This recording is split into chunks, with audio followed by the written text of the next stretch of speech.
Principales apariciones marianas en España. Octava parte. Las apariciones de San Sebastián de Garabandal, Santander, a las niñas Mariloli, Jacinta, Maricruz y Conchita. 1961-1965. San Sebastián de Garabandal es una pequeña y humilde aldea cántabra en la provincia y diócesis de Santander que en tiempos de las apariciones, entre los años 1961 y 1965, casi en paralelo al Concilio Vaticano II, tiene unos 300 habitantes.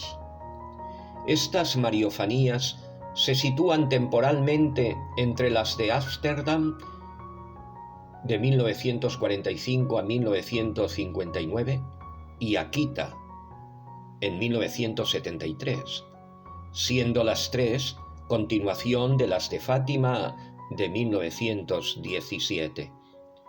Precisamente en la última aparición en Cova de Iría, el sábado 13 de octubre de 1917, Nuestra Señora, bajo la apariencia de la Virgen del Carmen, se despidió de los pastorcitos diciéndoles: «Hasta San Sebastián de España».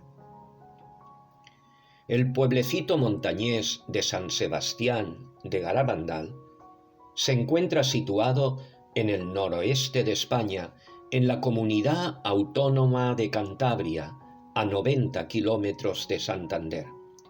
Sus casas de piedra presentan una rústica y típica disposición y están agrupadas sobre una loma de 497 metros de altitud.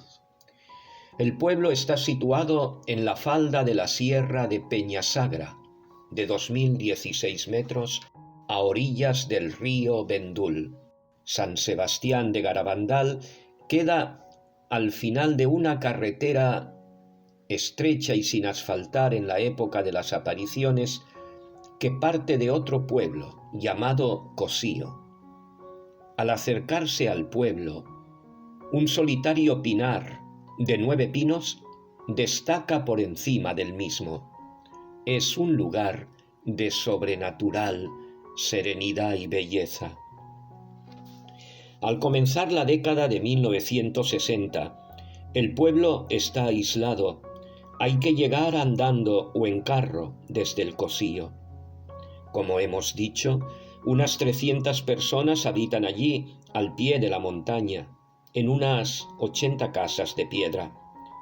Carecen de agua corriente y la única fuente de calor es una estufa en la cocina. Solo tienen electricidad durante unas pocas horas cada noche. Las comodidades, como la televisión o los coches, simplemente no existen. La gente se las arregla para ganarse la vida con la ganadería, teniendo que trabajar en los pastizales, recogiendo y almacenando hierba, forraje para el ganado, para el crudo invierno. Pero no solo es el pueblo más humilde de la zona, también es el más religioso. Todas las tardes, una mujer toca una campana invitando a rezar por los difuntos, y por la noche la gente se reúne en la pequeña iglesia para rezar el rosario. Los fines de semana, el párroco de Cosío, don Valentín Marichalar, va a caballo a Garabandal para celebrar la misa y oír confesiones. En el periodo comprendido entre el 18 de junio y el 18 de octubre de 1961, 4 niñas del pueblo afirman haber presenciado apariciones del Arcángel San Miguel, de la Virgen María, algunas veces con el Niño Divino, y del mismo Jesús en la advocación del Sagrado Corazón. A partir de entonces, el pueblo despertó la atención de los medios de comunicación y se ha convertido en un punto de peregrinación para muchos creyentes de numerosas partes del mundo, especialmente de Estados Unidos. En la actualidad, en San Sebastián de Garabandal, se conserva intacta la huella dejada por la presencia de la Santísima Virgen María en las casi 3000 apariciones públicas que tuvieron lugar de una forma cotidiana a cualquier hora del día y de la noche y por todo el pueblo, entre callejuelas de piedras, con una duración que oscilaba desde unos minutos a varias horas. El Papa San Pablo VI mostró mucho interés por Garabandal, del que llegó a decir: «Es la historia más hermosa de la humanidad desde el nacimiento de Cristo. Es como la segunda vida de la Santísima Virgen en la tierra, y no hay palabras para agradecerlo». El 19 de enero de 1966 quiso entrevistarse con Conchita, la principal de las videntes, cuando fue llamada al Vaticano por el cardenal Ottaviani, prefecto del Santo Oficio. El Papa le dijo: «Conchita, yo te bendigo, y conmigo te bendice toda la Iglesia». El Papa San Juan Pablo II pidió a su secretario personal, Monseñor Stanislav Dybczynski, escribir a don Albrecht Weber, después de leer su libro sobre Garabandal: «Que Dios te recompense por todo, especialmente por el profundo amor con que estás dando a conocer los sucesos relacionados con Garabandal. Que el mensaje de la Madre de Dios sea acogido en los corazones antes de que sea demasiado tarde. Como expresión de gozo y gratitud, el Santo Padre te da su bendición apostólica». El Papa añadió un saludo personal con su letra y firma. Varios santos canonizados apoyaron también en su día las apariciones de Garabandal. El 3 de marzo de 1962, el padre San Pío de Pietrelcina escribía a las niñas y, entre otras cosas, les decía: «Queridas niñas, a las 9 de la mañana la Santísima Virgen me ha hablado de vosotras. Oh, queridas muchachas, de vuestras visiones. Os doy un único consejo: rezad y haced rezar, porque el mundo va por el camino de la perdición. No creen en vosotras, ni en vuestras conversaciones con la Blanca Señora, pero creerán cuando sea demasiado tarde». En febrero de 1967 conoció a Conchita y poco antes de morir quiso que le fuera entregado el velo que iba a cubrir su cara después de su muerte. Unas semanas después, el 17 de octubre de 1968, en Lourdes, Conchita recibió de unos emisarios del Padre Pío una carta dictada por el Padre para ella y el velo que cubrió su rostro. Por su parte, la Madre Santa Teresa de Calcuta mostró gran interés por las apariciones de Garabandal y tuvo una larga amistad con Conchita, siendo madrina de bautismo de su tercera hija. Asimismo, la Beata Madre Esperanza, fundadora de las congregaciones de las esclavas y los hijos del amor misericordioso, estaba convencida del carácter sobrenatural de las apariciones. También la sierva de Dios, Martha Robin, mística francesa, animó al sacerdote Combé, paisano suyo, a difundir el mensaje de Garabandal y rezaba a diario por las niñas videntes.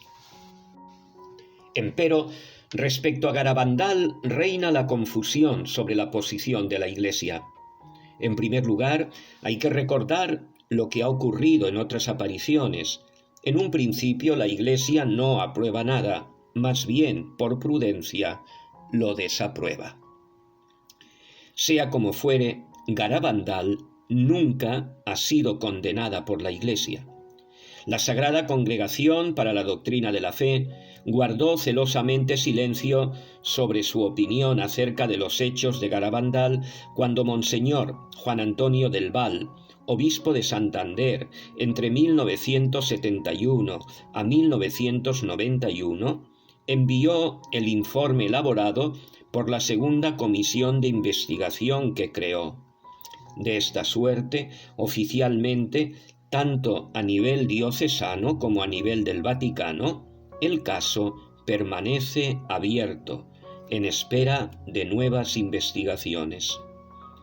Recientemente, en 2018, se ha estrenado la película Garabandal, Solo Dios lo sabe, basada en la tesis doctoral del padre José Luis Saavedra, defendida un año antes en la Universidad de Navarra bajo el título María de Garabandal, estado de las apariciones ocurridas en San Sebastián de Garabandal entre 1961 y 1965.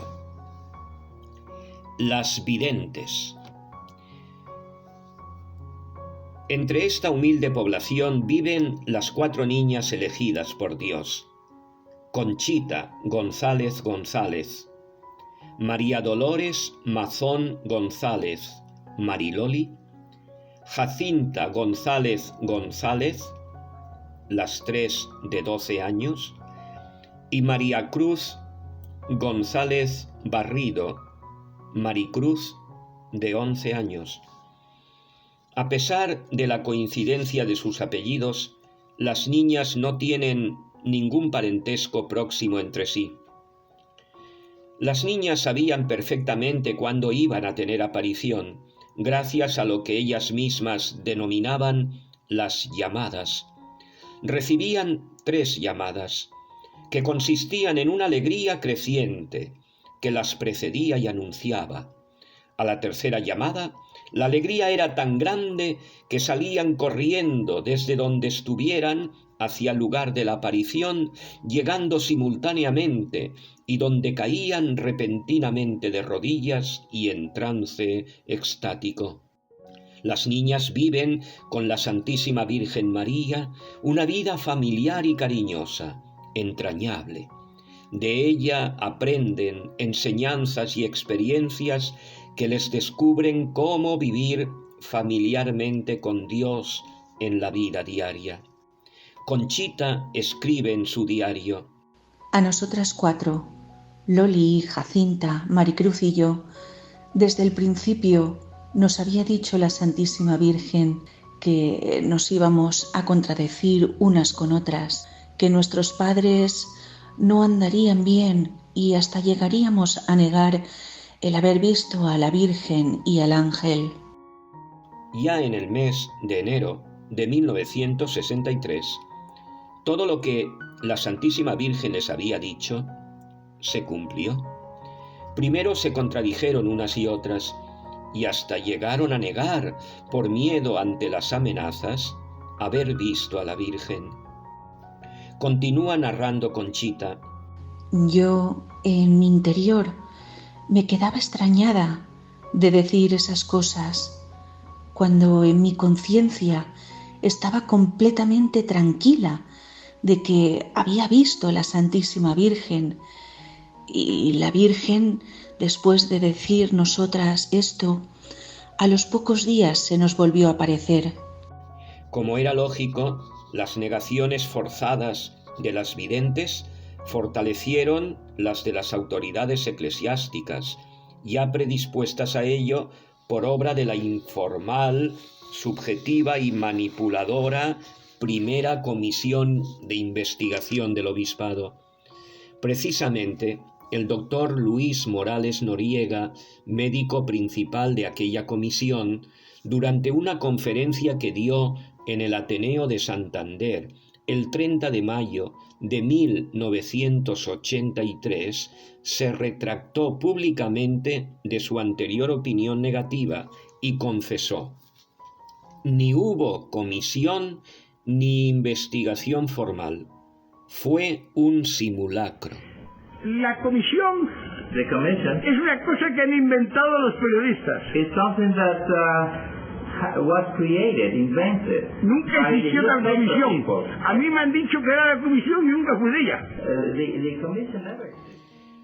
Finalmente, las 4 videntes, como los 6 de Medjugorje, contrajeron matrimonio fundando una familia: Conchita, con 4 hijos, Jacinta, una hija, y Mariloli, 3 hijos, se casaron con norteamericanos y viven en Estados Unidos. Maricruz, 4 hijos, se casó con Ignacio Caballero y reside en Avilés. Mariloli falleció a las 7:30 de la tarde del lunes 20 de abril de 2009, a la edad de 59 años, al agravarse una enfermedad autoinmune que sufrió durante 7 años. Las apariciones. Todo comienza la tarde del domingo 18 de junio de 1961. Las 4 niñas están jugando a las afueras del pueblo. Sobre las 8 de la tarde ven un resplandor y oyen un sonido como de trueno. Conchita cae de rodillas, paralizada, viendo algo, una figura muy luminosa. Las amigas, al ver que Conchita está extasiada y no responde, se asustan. Están por ir a llamar a la señora Niceta, madre de Conchita, cuando también las 3 entran en éxtasis. Ahora las 4 están contemplando la hermosa figura de un ángel resplandeciente con la apariencia de un niño de su misma edad. Sonríe, pero no les dice nada, y desaparece. Más tarde descubrirán que es el arcángel San Miguel. Pasa un día sin novedades y al tercero lo vuelven a ver, y también en días sucesivos. El viernes 30 de junio, mientras las otras niñas están en éxtasis viendo a San Miguel, Jacinta está viendo a Jesús, que aparece a unos 3 metros de distancia, de pie sobre una pequeña nube. Lleva una túnica blanca y un manto rojo que le cruza diagonalmente desde el hombro derecho.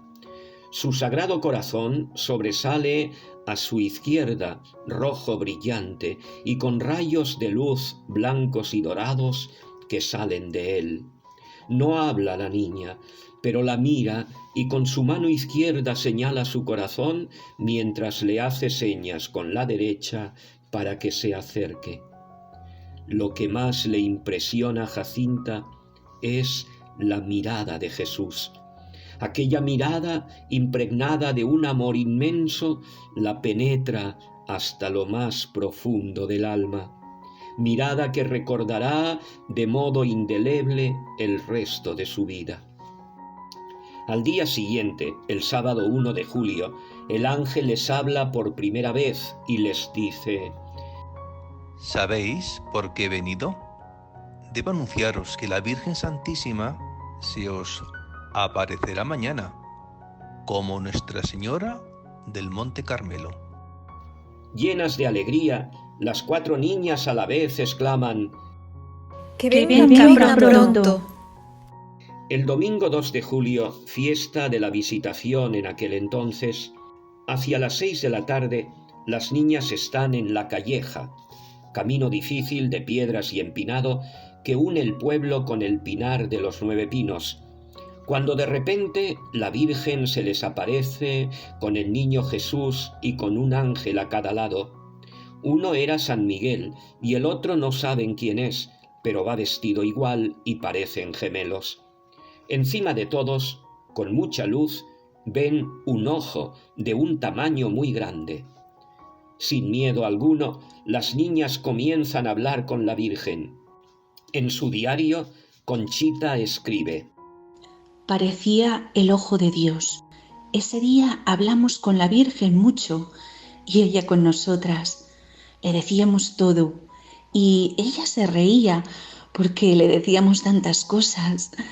Era como una madre a la que hace mucho que no la ve su hija, que ésta le cuenta todo, y mucho más nosotras, que no la habíamos visto nunca y que era nuestra Madre del Cielo.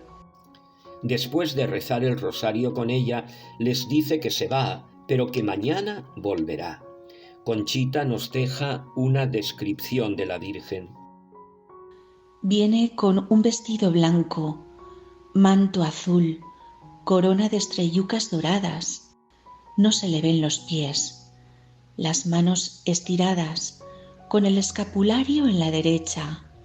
El escapulario es marrón, el pelo largo, color castaño oscuro, ondulado, la raya en el medio, la cara alargada, la nariz alargada fina, la boca muy bonita, con los labios un poquito gruesos. El color de la cara es trigueño, más claro que el del ángel, diferente a la vez, muy bonita, una voz muy rara, no sé explicarla. No hay ninguna mujer que se parezca a la Virgen, ni en la voz ni en nada. Algunas veces trae al niño en brazos muy chiquitín, como un nene recién nacido. Una carita redonda, parece el color como el de la Virgen. Una boquita pequeña, el pelín un poco largo, rubio, unas manos pequeñas, un vestido como una túnica azul. Cuando nos hablaba, nos miraba y también cambiaba de mirada durante la conversación. Parecía como si no mirara a la cara ni al cuerpo, sino al alma. Nos besaba casi todos los días y salía de ella. Eran besos de despedida en ambas mejillas. Alguna vez le pedí que me dejara besarla y otras veces la he besado sin pedírselo. La Virgen, a lo largo de las apariciones, no les pedirá que recen el rosario, se lo ordenará. Primero les enseña los misterios, luego cómo decir las oraciones lentamente, pensando en lo que dicen. Una vez que lo aprendan a rezar como desea, solo las acompañará en el Gloria. La madre que conocieron las niñas, Madre de Dios y Madre nuestra, como pidió que se la llamara en cada Ave María, y que transmitieron, es la de quien nos comprende, está pendiente de nuestras preocupaciones y sufrimientos, nos acompaña y sigue los mínimos detalles de nuestra vida. Y por ser madre que ama a sus hijos, la Santísima Virgen viene a decirnos cosas muy importantes y urgentes para nosotros, para nuestra salvación y la salvación del mundo entero. La Santísima Virgen se les vuelve a aparecer los 2 días siguientes. El 4 de julio les da un mensaje para que lo revelen 3 meses después, exactamente el 18 de octubre. A partir de aquellos momentos, la vida cambiará para las niñas y para todo el pueblo drásticamente. Las videntes protagonizarán durante los éxtasis distintos fenómenos físicos totalmente extraordinarios, contrarios a las leyes de la física. Los médicos, por su parte, los comprobarán asombrados. Durante estos éxtasis, la insensibilidad a los estímulos, al dolor, era total, aun cuando se las pinchase con agujas o incluso se las quemase con cigarrillos. Sus cuerpos adquirían siempre un peso extraordinario que hacía imposible moverlas, levantarlas u obligarlas a hacer el más mínimo movimiento de sus miembros. Algunas veces levitaban. Sus ojos abiertos, contemplando la aparición, eran bombardeados con destellos de luz, sin que la expresión de sus rostros fuera perturbada. Corrían hacia el lugar de la aparición, llegando antes que nadie, sin que se les acelere el pulso ni señales de esfuerzo alguno, mientras que los demás lo hacían ahogados y sudorosos. Caían de rodillas estrepitosamente sobre las rocas sin hacerse ningún daño. Otras veces caían al suelo manteniéndose en posiciones insostenibles. Caminaban o corrían en éxtasis hacia adelante y hacia atrás por las callejuelas mal empedradas de la aldea o incluso campo a través, con la cabeza totalmente alzada, sus ojos fijos en lo alto todo el tiempo, sin ver por dónde iban y sin caerse ni tropezarse nunca. Y así subían y bajaban también escaleras. Al comienzo de las apariciones, para hacer reír al niño Jesús que nuestra Madre del Cielo traía alguna vez en brazos, las niñas le ofrecían pequeñas piedras como para jugar con él. El niño no las tomaba, pero nuestra Madre sí. Las besaba y encargaba a las niñas que las dieran a determinadas personas después del éxtasis, hasta que les dijo que prefería besar objetos religiosos. En éxtasis, la cabeza siempre alzada con los ojos fijos en el cielo, guiada solo por su visión, nunca se equivocaban al devolver rosarios, medallas, anillos de bodas u otros artículos a sus legítimos dueños. Entre los objetos apareció un día una polvera. Las mismas niñas se extrañaron al ver este objeto profano presentado para ser besado por la Virgen y se resistían a ello. Pero cuando llegó la Virgen, llegó y lo primero que pidió para besar fue la polvera, diciendo que era algo de su hijo. Al terminar el éxtasis, la dueña de la polvera desveló que durante la Guerra Civil Española aquella polvera había servido para llevar la Eucaristía a escondidas, la comunión o viático, a personas encarceladas que iban a ser ejecutadas.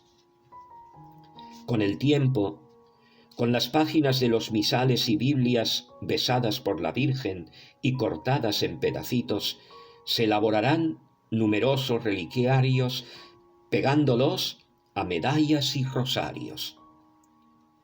Una anécdota curiosa y poco conocida es que una de esas medallas, concretamente una que se acuñó al principio de las apariciones de la Virgen del Carmen y de San Miguel, le fue regalada a Joan Archer, esposa del astronauta norteamericano Edwin Eugene Aldrin, apodado Buzz, que formó parte, junto a Neil Armstrong y Michael Collins, de la misión Apolo 11.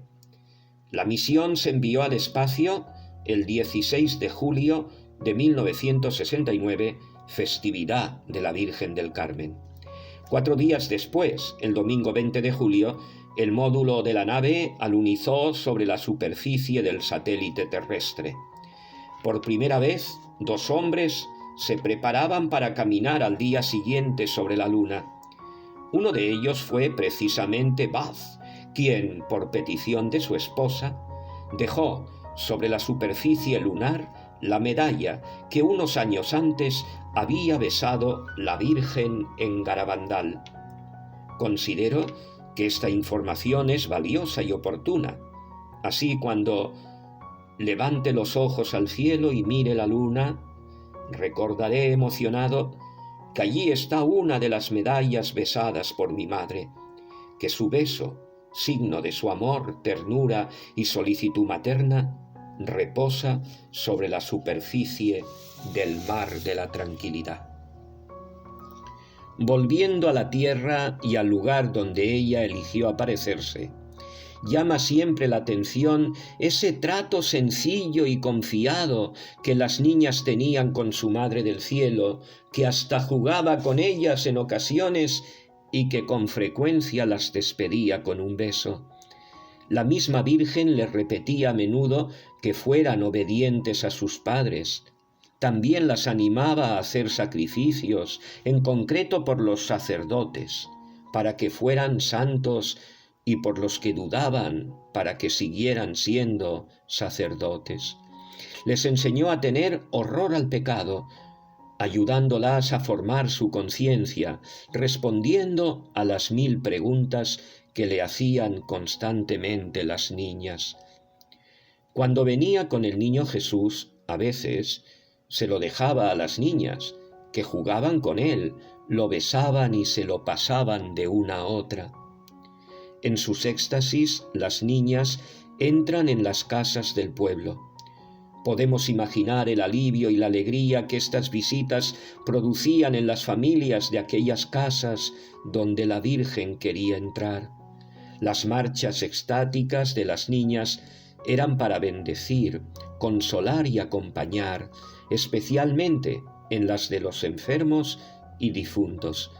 Cuando moría alguien, rezaban una estación allí, al lado del cadáver. Al final llegaron a visitar todas las casas del pueblo. Durante los éxtasis, las niñas llevaban siempre un crucifijo que ofrecían a las personas presentes para que lo veneraran.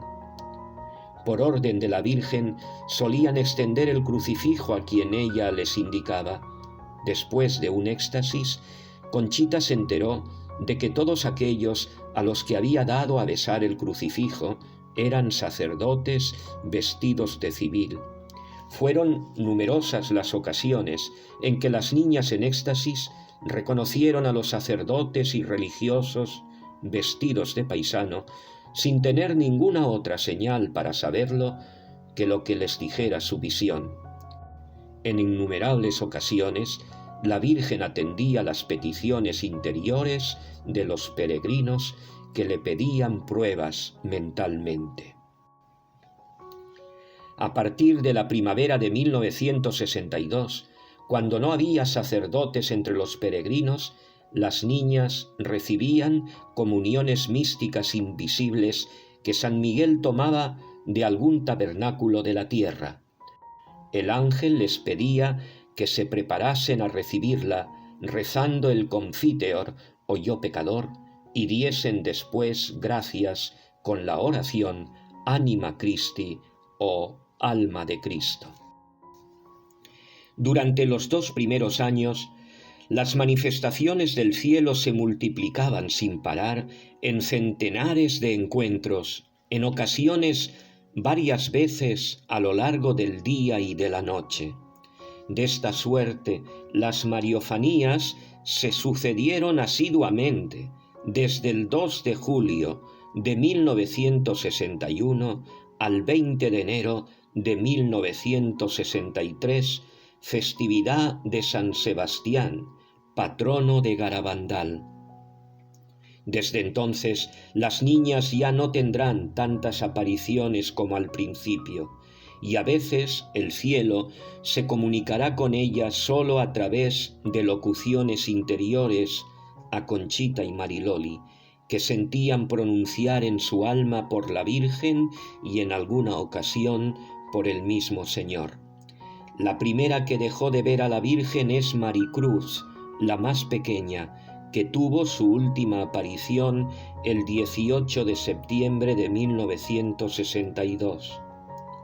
Sea como fuere, a partir de mediados de 1963, solo Conchita seguirá teniendo alguna aparición más, pero cada vez menos frecuente.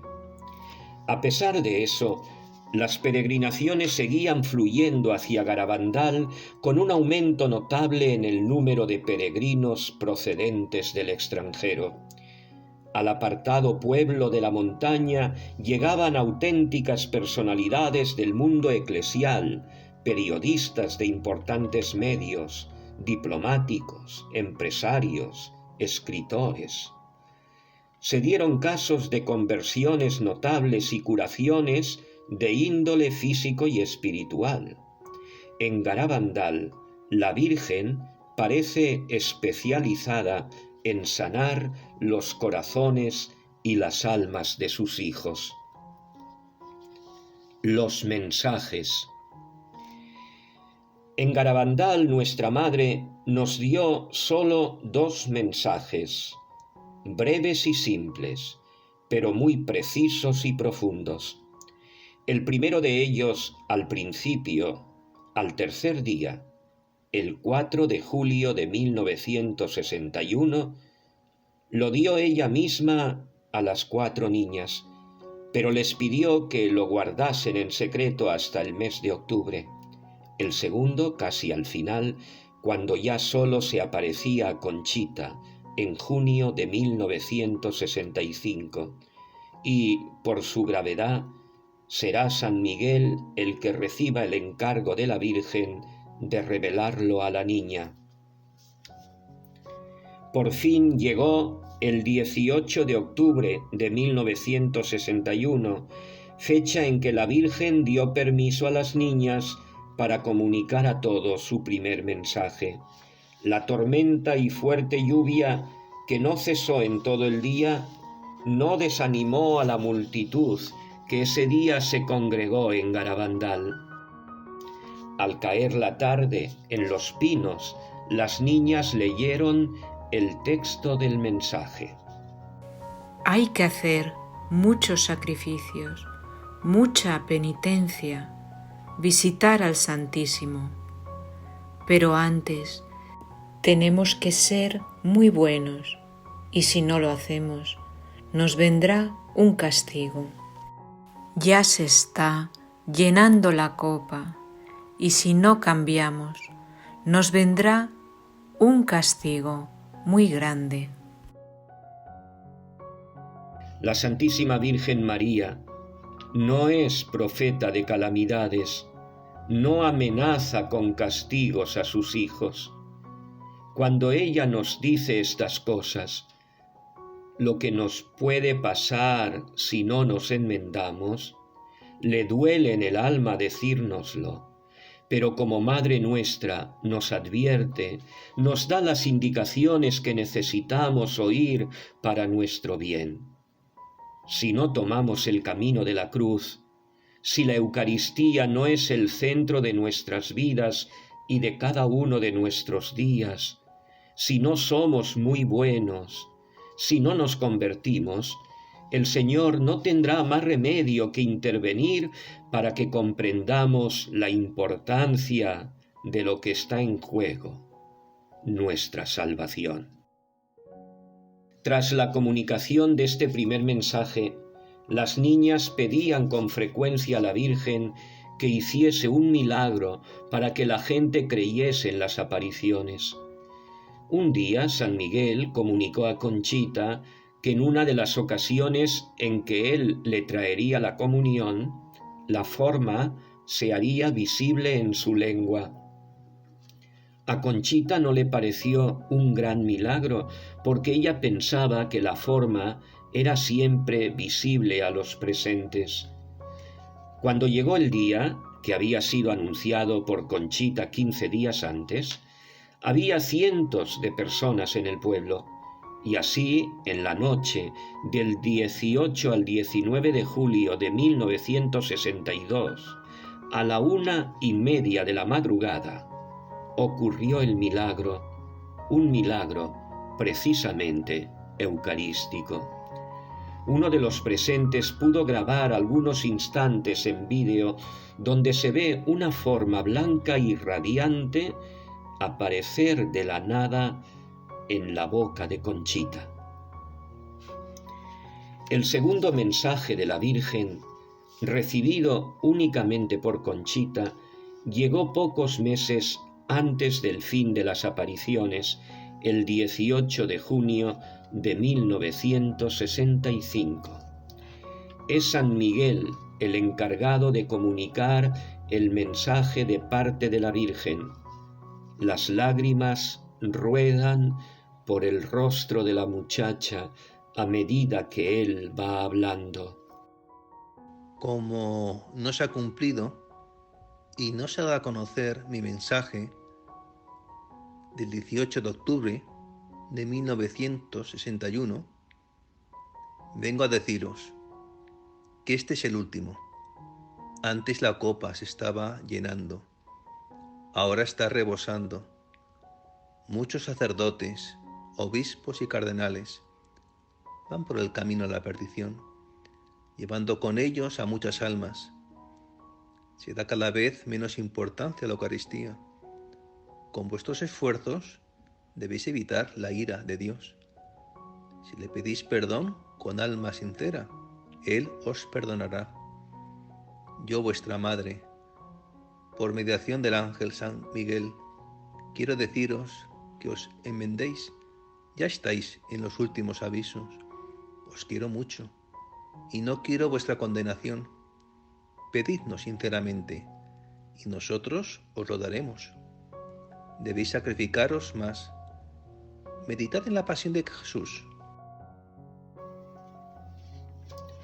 El mensaje, breve en palabras, era verdaderamente largo en contenido y no hacía sino describir la dolorosa situación que estaba viviendo la Iglesia Católica a punto de concluir el Concilio Vaticano II. Pocos meses después de la comunicación de este segundo mensaje, Pablo VI publicaría la encíclica Mysterium Fidei, en la que el pontífice expresaría precisamente su grave preocupación por la confusión doctrinal respecto al mayor tesoro que la Iglesia posee, la Eucaristía. De igual manera, la gran crisis sacerdotal que estaba a punto de producirse no se podía ni sospechar entonces, pero pronto se convertiría en motivo de profundo sufrimiento para el sucesor de Pedro y para toda la Iglesia. La última aparición será la del sábado 13 de noviembre de 1965. Conchita sube sola a los pinos bajo la lluvia. María Santísima, Nuestra Señora del Carmen, se aparece de nuevo a la joven. Como la primera vez venía con el niño, muy sonriente. La Virgen, dirigiéndose a Conchita, dice: Háblame, Conchita, háblame de mis hijos.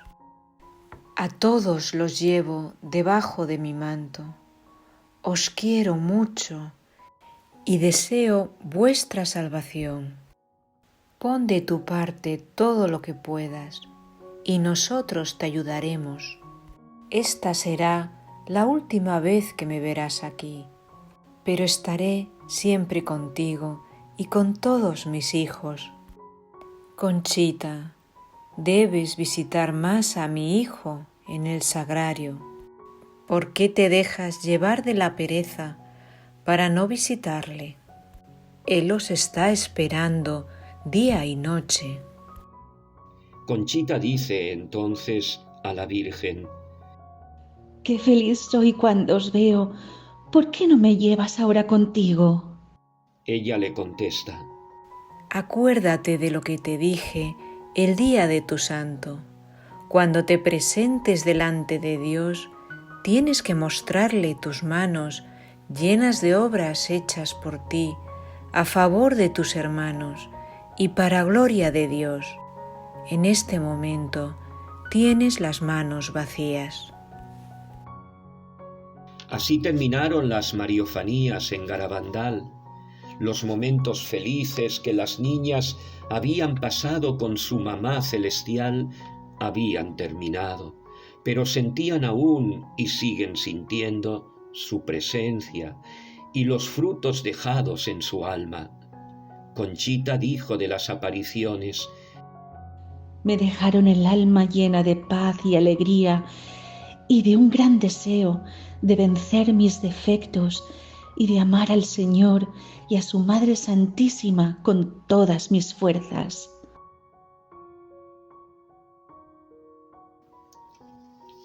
La esencia del mensaje, los principales llamados de la Virgen.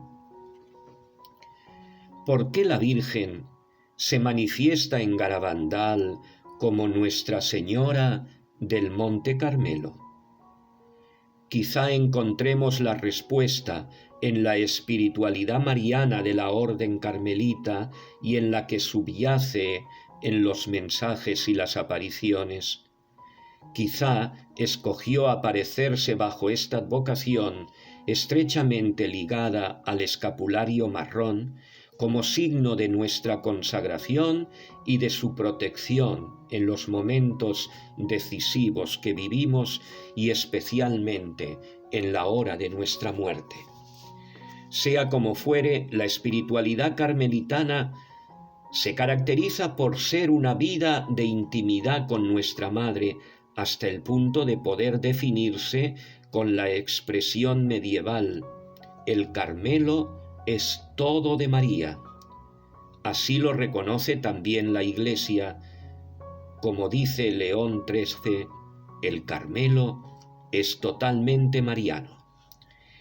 Y si hay algo que caracteriza las apariciones de Garabandal, es precisamente esto: ser, como dijo San Pablo VI, otra vida de la Virgen en esta tierra, que nos permite entrar en su intimidad, que convive con nosotros para mostrarse como una madre llena de ternura y desvelos para con sus hijos, que nos dice al oído: te amo y deseo tu salvación.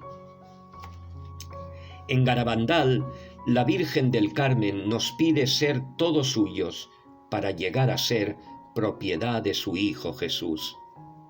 ¿El camino para conseguirlo? El de la espiritualidad recia que nos proponen sus mensajes, cuyo principio y fundamento es la Eucaristía. La Eucaristía es el tesoro de la Iglesia, es signo sacramental de la presencia del Señor, de su sacrificio y comunión en el banquete místico. La presencia alude a la presencia única, real, verdadera, sustancial de la persona divina de Cristo. En la Santa Misa se representa y actualiza el único sacrificio del Gólgota. Por la Eucaristía nos unimos íntimamente en comunión con Dios y entre nosotros a través suyo. En efecto, su centralidad es resaltada por la Virgen no solo en los mensajes. Hay que visitar al Santísimo. A la Eucaristía cada vez se le da menos importancia, sino en muchos gestos, como las comuniones místicas, las muchas visitas al Santísimo, por los gestos de adoración y reverencia que les hacía hacer a las niñas. Por ejemplo, cuando salían de la iglesia, nunca daban la espalda al sagrario, caminaban siempre de espaldas. La insistencia en que visitaran a Jesús en el tabernáculo y le hicieran compañía. Por el milagro eucarístico o milagruco. Además, en Garabandal, como veremos, la Virgen anuncia un futuro gran milagro que tendrá lugar a las 8:30 de la noche de un jueves.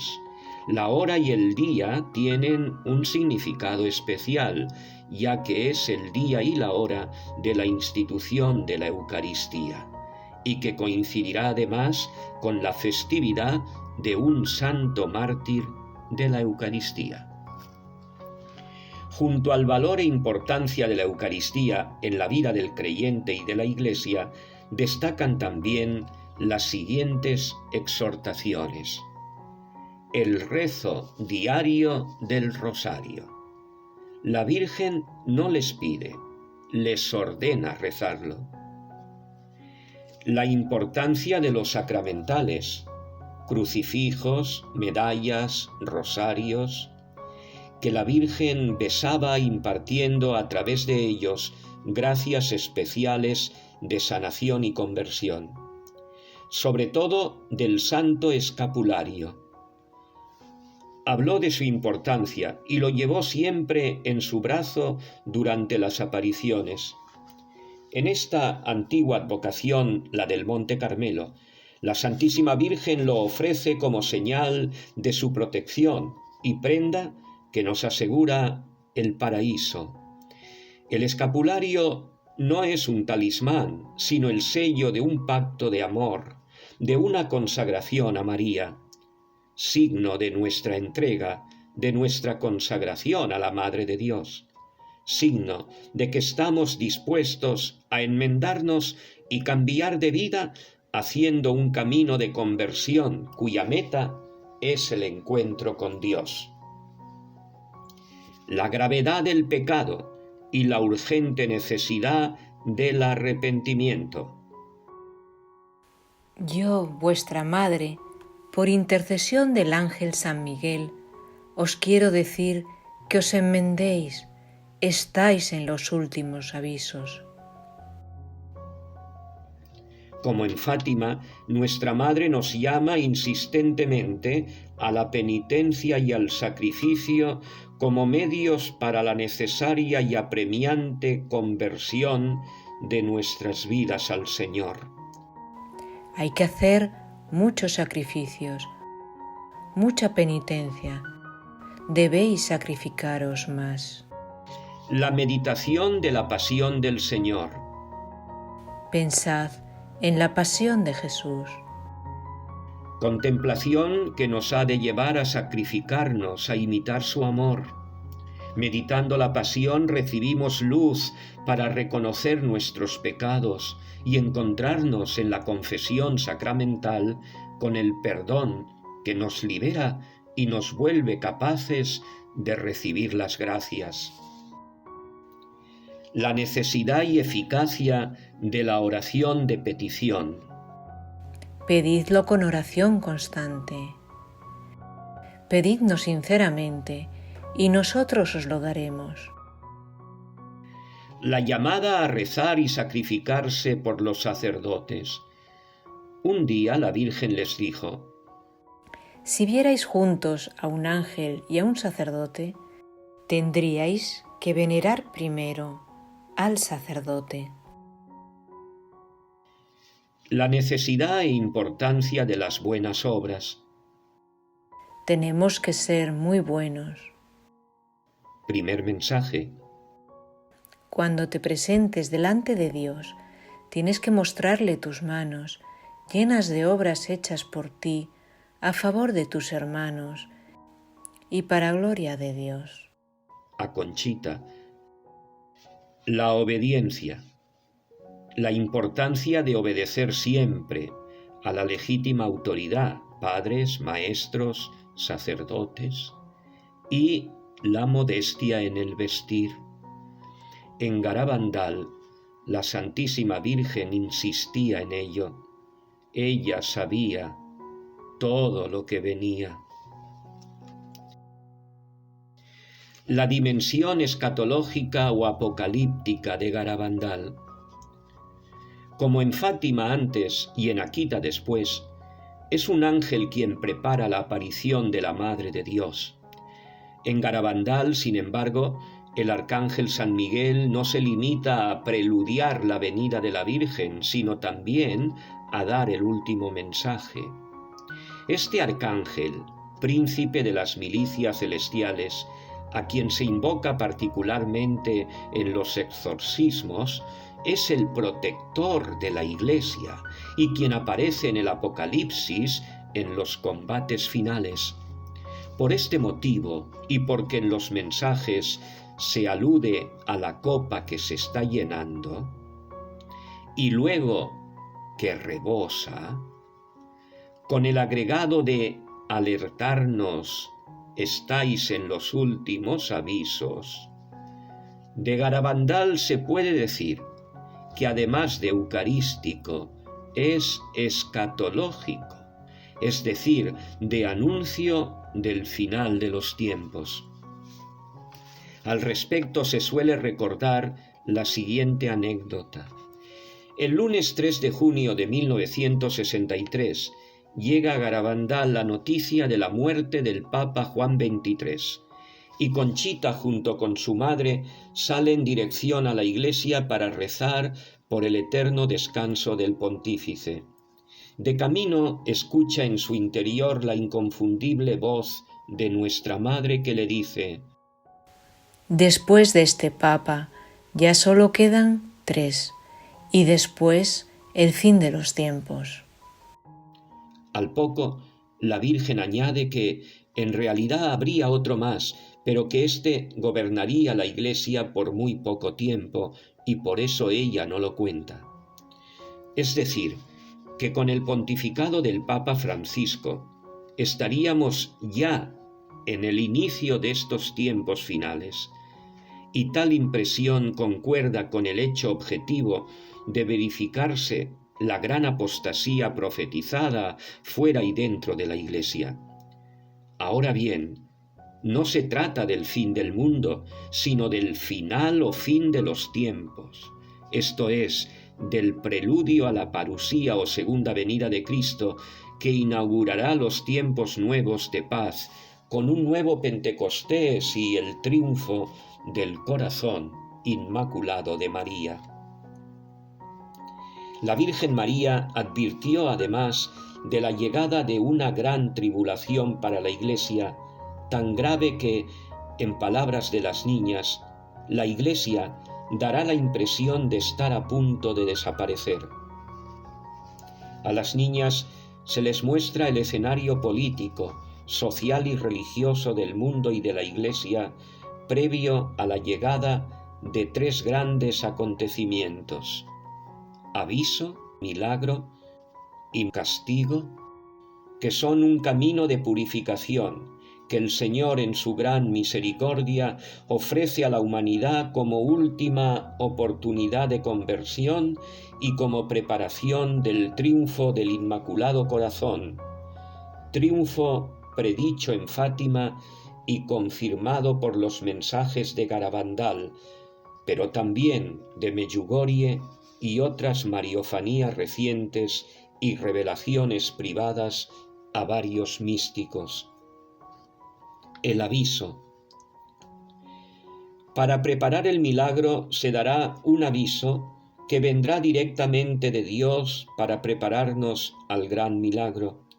La única que sabía la fecha exacta era Mariloli. El aviso se verá en el cielo desde cualquier parte del mundo y será sentido por todos, cualquiera que sea su condición y conocimiento de Dios exactamente al mismo tiempo.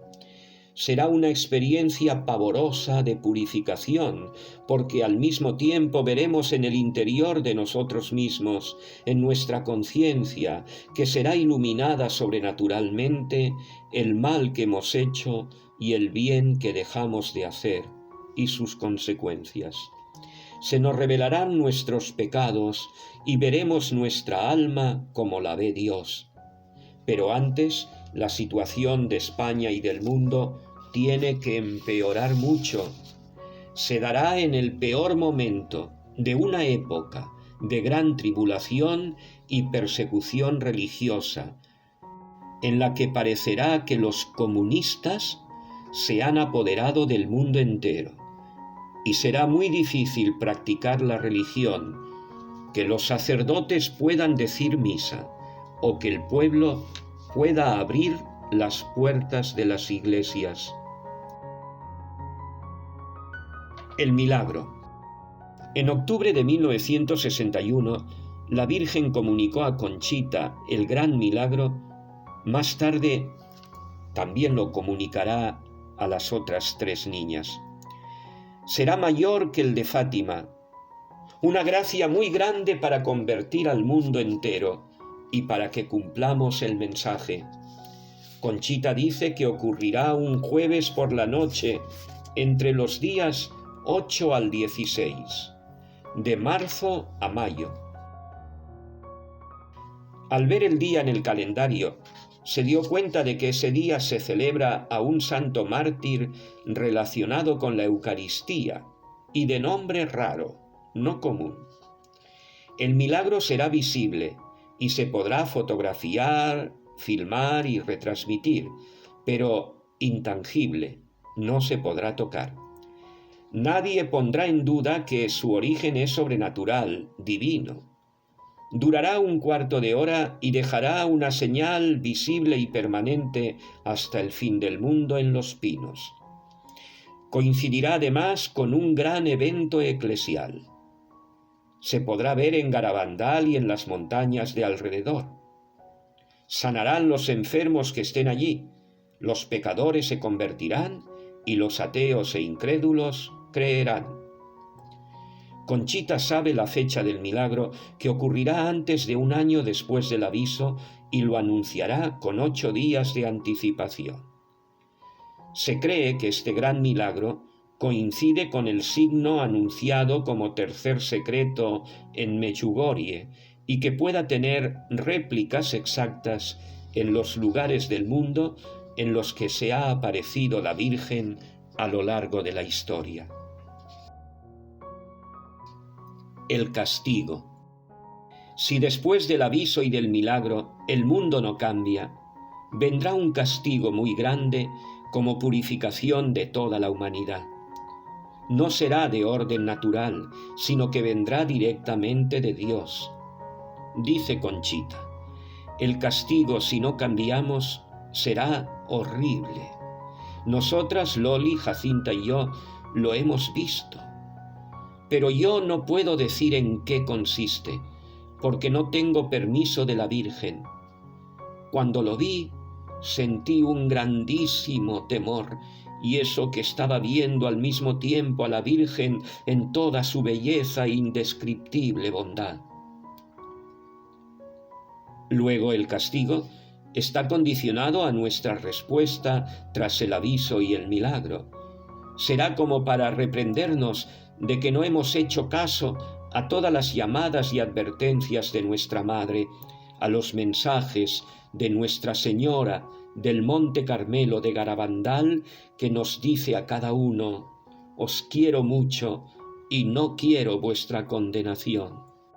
Sea como fuere, el contenido profético del mensaje de Garabandal, como el de la Salet, Fátima o Akita, es un mensaje de esperanza, de confianza y seguridad, porque después del castigo, al final, el corazón inmaculado de María triunfará, como ella misma asegura en Fátima y Medjugorje.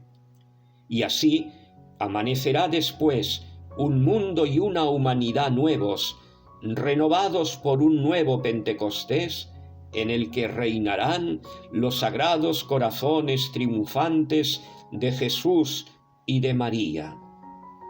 El reino de los 1000 años, con el que se iniciará una nueva era de paz universal que precederá a la parusía o última y definitiva venida visible de Cristo en poder y gloria, el día del juicio final y la resurrección de la carne, cuyo día y hora nadie sabe. Para todo esto, para preparar la venida de su Hijo y consumar su maternidad espiritual como corredentora y abogada de la humanidad y medianera de todas las gracias, se aparece la Madre de Dios y Madre nuestra, la bienaventurada siempre Virgen María.